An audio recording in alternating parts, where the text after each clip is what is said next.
Hello everyone. My name is Aramay Pirablando from 12C. This is my major performance task in HE.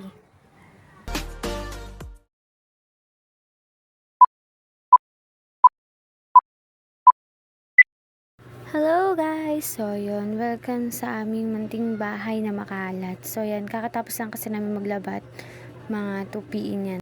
So dito nga guys, nag-start na ako dyan. So nagwalis-walis muna ako. So ito na nga guys, after kong magwalis, so yan, inisa-isa ko na at sinalansan ko na sa baba yung mga dapat at saka pinagsama-sama ko yung mga tutupiin na mga damit at saka yung mga aayusin lang ng mga gamit. So yun, so makikita nyo, ang dami ko talagang sinasalansan yung nahagis din sa may kama kasi sobra talaga namin daming gamit. So hindi na alam kung saan ilalagay yung iba. So yun, so makikita nyo dyan, konti pa yan, hindi pa yan yung pinakahalos na gamit talaga namin sa bahay.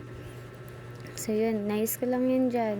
Then, nice ko na rin yung dryer namin. Nilagay ko na siya dun sa gilid. So, after ko nga gawin yun, nice ko muna yung lamesa para hindi masyado makalat tingnan. Para mamaya, yung ibang gawain naman yung aasikasuhin ko. So, yan.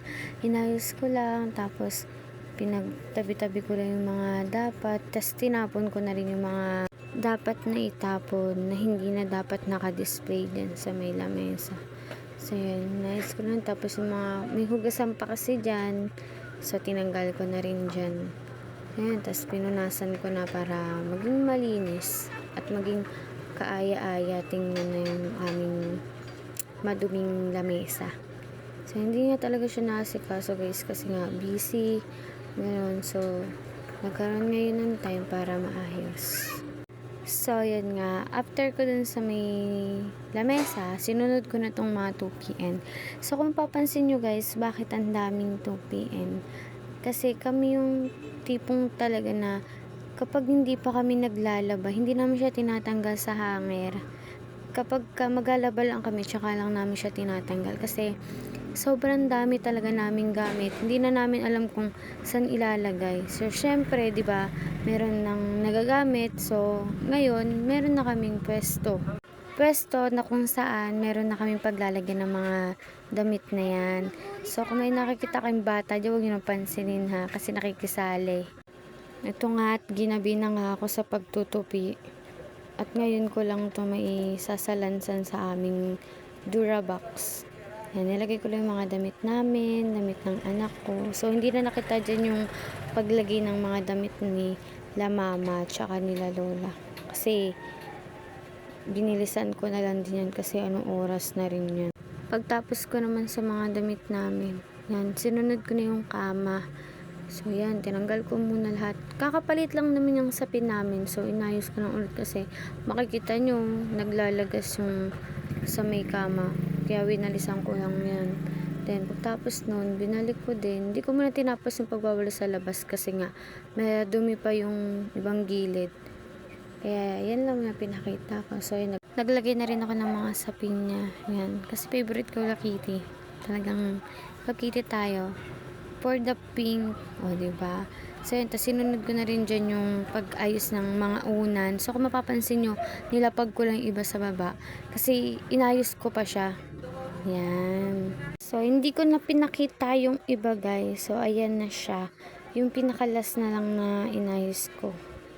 So, yun, gabi na nga kasi talaga ako natapos niyan.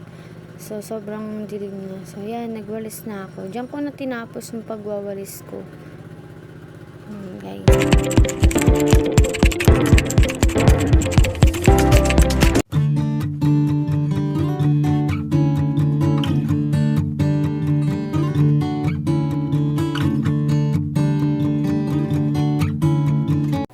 So, the next day, ayun naman ang aking ginawa. So, naglinis naman ako ng aming banyo. So, kung makita nyo talagang sobrang dumi na niya. Ayan. So, kinuskus-kus ko lang. Ayan. So, pero yung iba dyan, hindi na talaga siya natanggal dahil talagang nakakabit na yung dumi sa may tiles. So, yan. Sige, kuskus dito, kuskus dyan. So, nag-apron ako dyan para hindi na mabasa yung aking damit. So, nakalimutan ko rin dyan yung gloves kasi naiwan ko sa may tindahan namin. Umuwi ako ng bahay kasi nga para maglinis ako ng banyo. So, ayan guys. So, ayan. Kuskus dyan, kuskus dito.